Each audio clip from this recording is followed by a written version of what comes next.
მტერსაც კაროს ხაცაც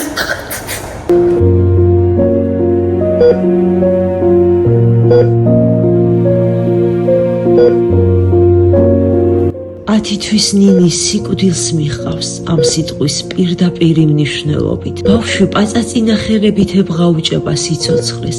ეს პატარა ანგელოზი რეანიმაციულ განყოფილებაში მართვით სუნთქვაზეა. ნინი სიცოცხლე უნდა, მაგრამ სამწუხაროდ მისი ეს ამოსუნთქვა შესაძლოა უკანასკნელი იყოს.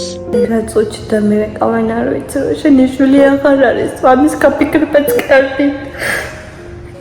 ხოთ კეთილო ხარ ხოჩ ნინიკოს ნუ გააცრავდა და მეხმარეთ თუნდაც $1.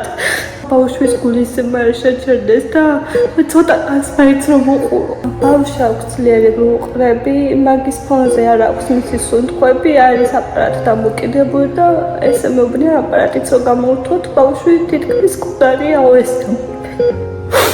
და მეცადოთ თურქეთში გადავიყვანო მაინც. თხოვთ და მეხმარეთ კეთილო ადამიანებო, თქვენი იმედი მაქვს აი მართლაობო. ღვთისმიერო ადამიანებო, ნუ დარჩებით გულგრილი გამწარებული დედის სრემლების მიმართ. აი ასე დასტრიარებს უბედური დედა 10 თვის შვილის ჯერ ისევ თბილ სხეულს და მის სუნთქვას დარაჯობს. სახლში კი მეორე 4 წლის შვილი ელოდება, რომელიც გამუდმებით ეკითხება: დედიკო, როდის მოიყვან ჩემს დაიკოს და რა პასუხი გასცეს ბავშვს, როცა თავადაც არ იცის, სახლში ცოცხალს მიიყვანს ნინის, თუ ბავშვის გაციებულ, პაწაწინა უსულო სხეულს.